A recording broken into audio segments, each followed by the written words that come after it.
malaki na ang progress nitong ongoing development ng Bridgetown. Ito po yung former industrial property. Dito yan sa may Marikina River. Ang Bridgetown ay nakadivide dito sa line between Pasig and Quezon City. Madami ng mga developments dito, tulad na lang nitong The Victor. Ito yung 60-meter, 200 feet tall, steel statue na design ng Filipino-American artist. Ito yung naging instant patok na Instagrammable dito sa Bridgetown. Talaga na napakaganda nitong steel art piece na nag-symbolize ng unity, hope, strength, and success. So kasama din dito sa ongoing development ang office towers, residential development, tulad na itong Bellaris. At ikutin natin ngayon kung ano pa yung papapasyalan nyo. Ngayon sa ganitong oras, alas 5 na, maraming mga nagja-jogging sa mga nagharap ng food trip. Maganda ito. So tara, ikutin na natin.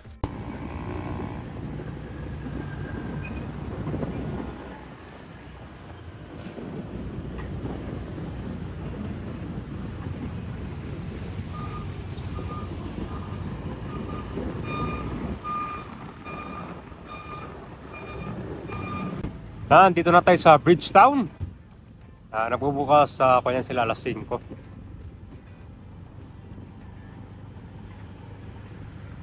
So, dala muna natin itong ongoing development. Dami naman gusali ngayon, no? Ito mukhang malapit na matapos, oh. Ito yung obstacle course. Sok na sok talaga mag-jogging dito. May pang-exercise ka pa dyan, no?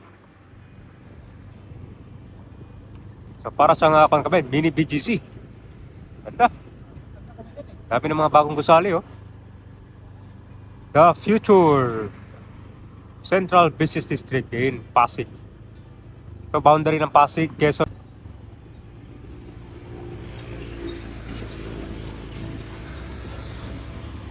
Central Avenue. Bagong gusali, no?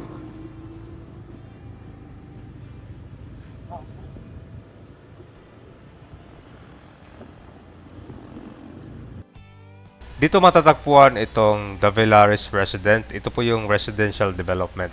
Ito ay luxury condominium development. Ito ay 45-story glass and concrete tower. Ang ganda pala.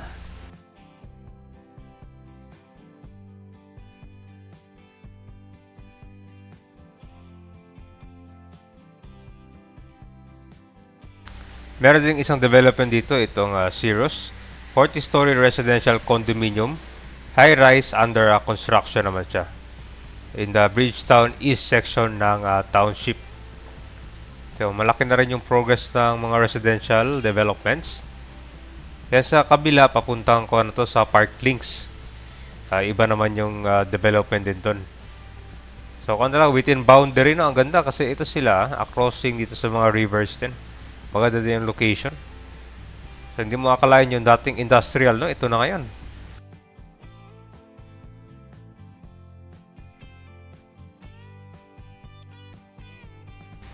Ito, papunta na to sa Bridgetown Bridge. At dito matatanaw itong The Victor, one of the top tourists na pinupunta ng mga turista. Ang The Victor, ito ay mahigit 200 feet tall, 60 meter. Steel statue design ng Filipino-American artist.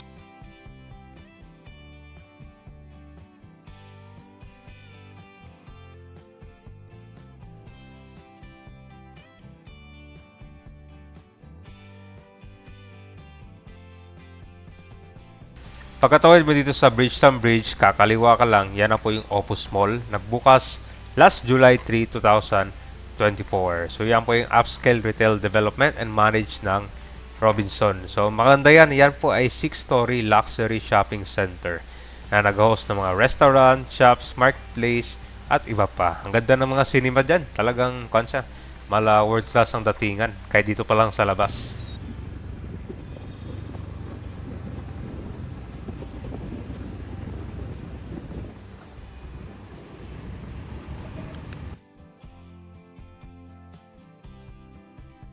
Pagsapit ng 5 PM onwards, marami ng mga nagja-jogging, brisk walk, at sa mga naghaharap ng food trip. Nandito po yung Mercato. And malapit lang siya dito sa Obstacle Park.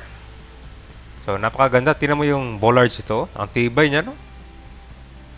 Talagang safe na safe ka dito kahit maglalakad o mag-jogging ka lang. Yung food court area, nandito lang malapit. Katabi lang din yung parkingan kaya hindi ka mahirapan. So, mamaya ikutin natin itong maglalakad tayo dito. Punta tayo ng food bazaar nila. Ang ganda, di ba?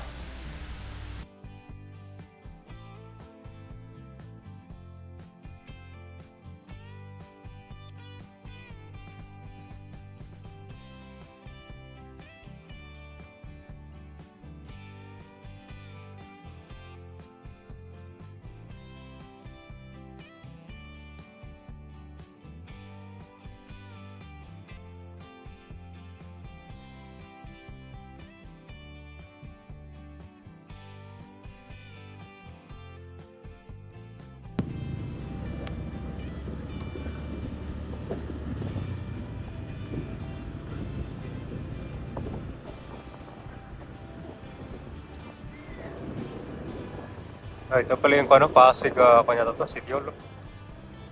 Morari building. So, more ko talaga, joggingan area. Open space. Ganda.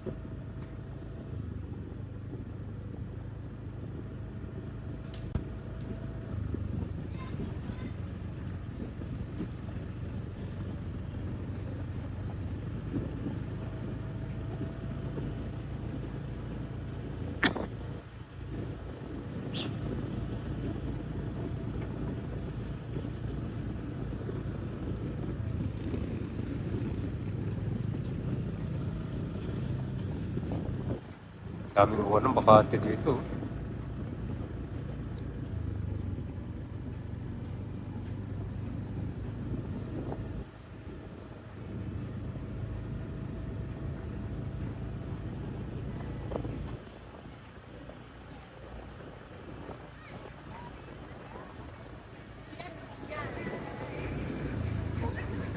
So guys, ito na po yung Mercato. Bridgetown. Ganda pa, no?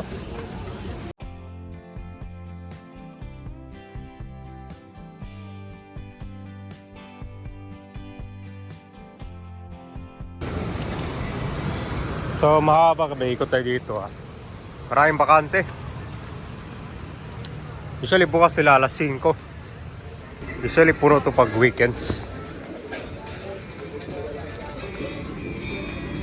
Ito guys, may pang-ihawa na rin.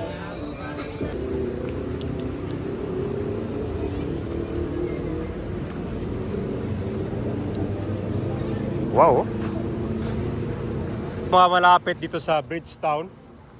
Ideal for jogging. Pwede rin magdala ng bike pala dito. Lawak. Parang ito yata pang events area nila.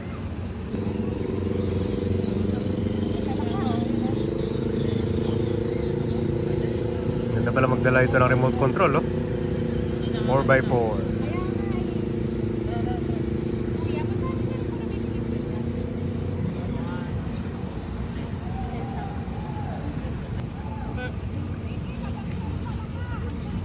Ganda 4x4.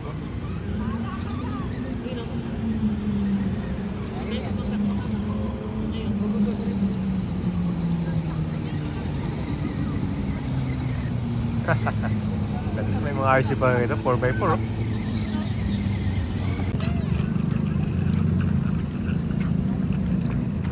Yung kabay na yan, dinadayo ng mga turista. Ganda na pala. Mukhang ito na yung patapos sa building pala. Residential. Ganda na.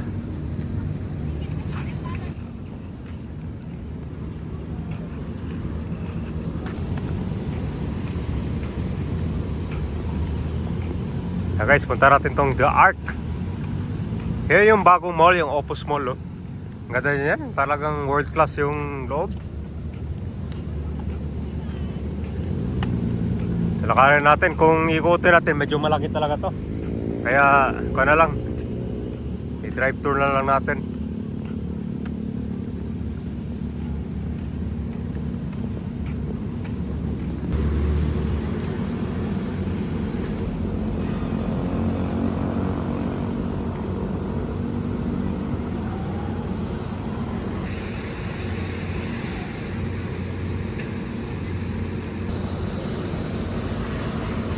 49 feet. Ito rin, tulay. Ang ganda rito, oh. Ganyan dapat yung bollards. Tapos sa pala yung Bridgetown Bridge. Ang ganda pala ng finished product niya, oh.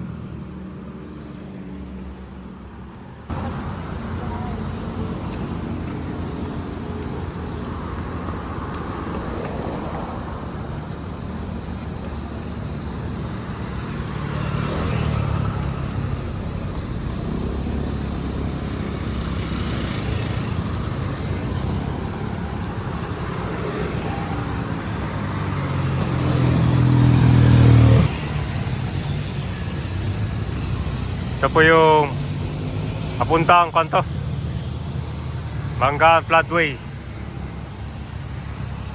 Pwede rin palang buksan to dito, no? Para papunta dito sa Bridgetown. Yan yung Ortigas sa bridge, eh.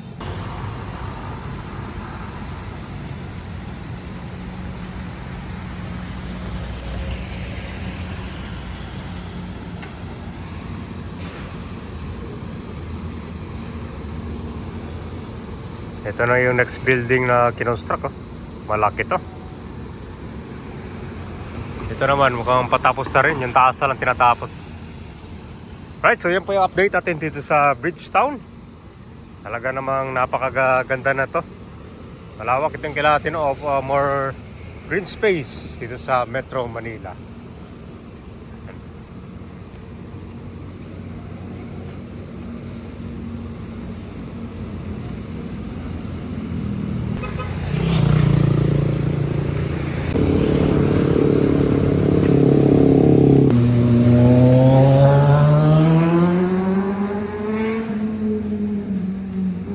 Pala to, the Velares.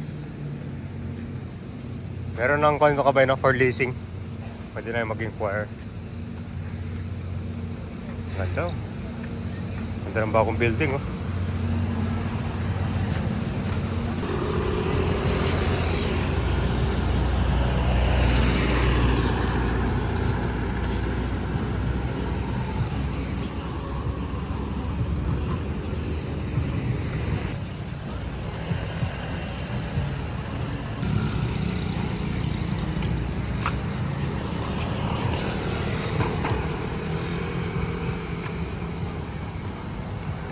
Sarado yata na. Siguro pag may event na to binubuksan, no?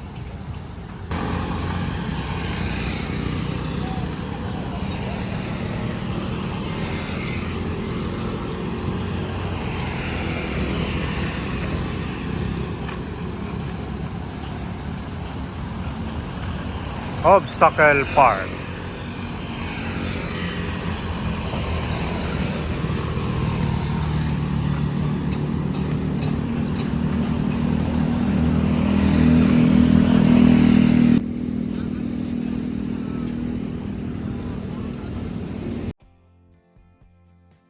Yun po yung update nitong Bridgetown. So, napakalaki nito. Naikot natin itong kabilang side. Dito yung mga residential developments. Yung Opus Mall naman nandito, pagtawid ng Bridgetown Bridge. And yung Mercato, jogging area, Obstacle Park ay nandito. Ito rin pala yung temporary Pasig City Hall, nandito din sa Bridgetown.